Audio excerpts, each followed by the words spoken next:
Hola, ¿qué tal? ¿Cómo estás? Seas bienvenido al curso Programación Orientada a Objetos. Lo que vamos a ver a continuación es herencia múltiple. ¿Qué es herencia múltiple? Pues que una clase puede extender a dos o más clases. Primero que nada hay que ver que lenguajes como Java, C Sharp, Objective-C, Delphi no lo permiten por el conflicto de nombres inherente a la transmisión de miembros como atributos y métodos que vienen de diferentes superclases. Algunos lenguajes como C++, Perl, Python lo permiten, pero tienen que añadir más simbología al lenguaje para eliminar la redundancia en el uso de miembros con nombres repetidos. Java se diseñó para ser simple y no para añadir más simbología. Y bueno, aunque tuviéramos cuidado en no tener ningún par de clases con el mismo nombre de algún miembro, se puede suscitar el problema del diamante. ¿Cómo es esto? Vamos a suponer que tenemos una clase A. En esta clase A existe un método que le vamos a llamar method. Y va a haber las clases B y las clases C que van a heredar de la clase A y por lo tanto method va a estar disponible en B como en C. Y ahora resulta que hago una clase D que hereda de B y de C. Aquí hay herencia múltiple y ¿qué va a pasar? Pues que ahora method va a ser heredado de B y de C. Entonces el problema es que cuando yo invoque method desde un objeto de D, pues la pregunta es que ¿cuál es el método que se invoca? ¿El heredado de B o el heredado de C? Y tenemos las interfaces que nos van a servir para prevenir el conflicto de nombres inherente a la herencia múltiple, porque Java no permite extender a más de una clase a la vez. Para seguir aprovechando las ventajas de la herencia múltiple, introduce un nuevo tipo de dato. Este tipo de dato va a ser la interfaz.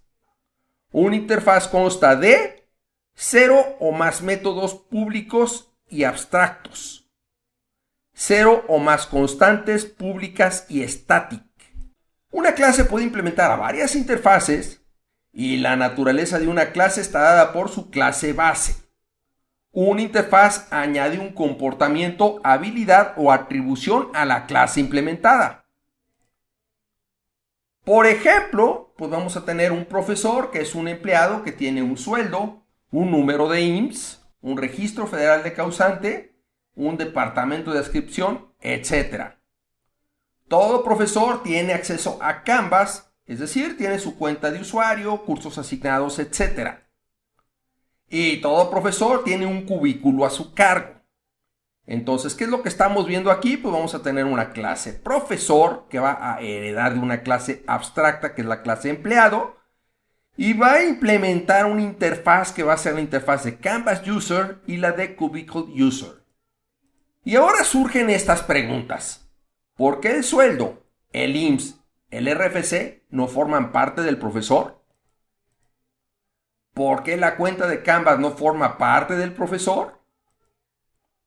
¿Por qué los datos del cubículo no forman parte del profesor? Vamos a ver las respuestas. La primera es porque hay otros empleados que no son profesores. La segunda es que también los alumnos tienen cuenta de Canvas. Y la respuesta, la tercera, es porque también los alumnos de doctorado de tiempo completo e investigadores externos pueden contar con un cubículo. Entonces, un objeto de tipo profesor podrá participar en algoritmos que tengan que ver con el uso de Canvas y con el uso de cubículos. Las clases que no se encuentran relacionadas a través de la herencia pueden tener un comportamiento similar si implementan la misma interfaz.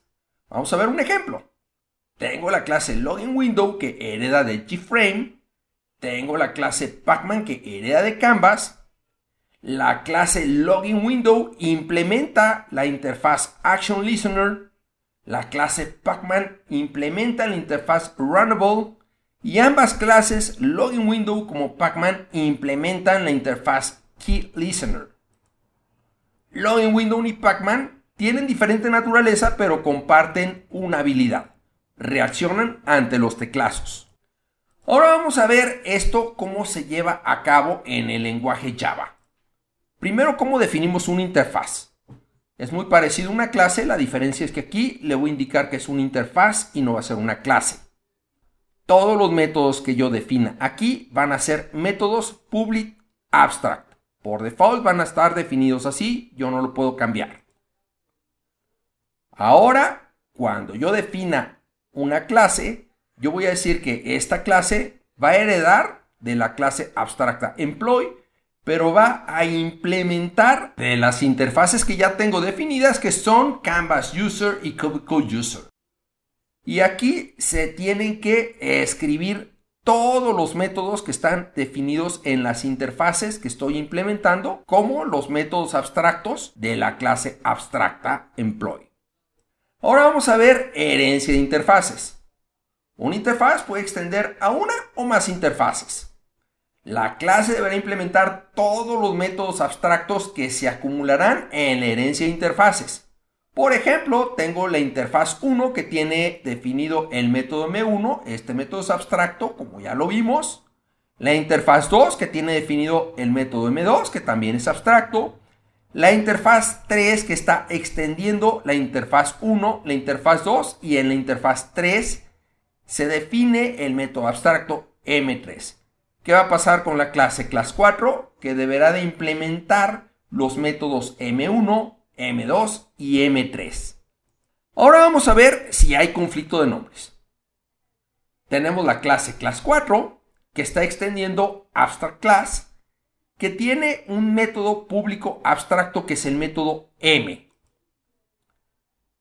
También están las interfaces 1 y la interfase 3 que está implementando class 4, donde está definido también el método M.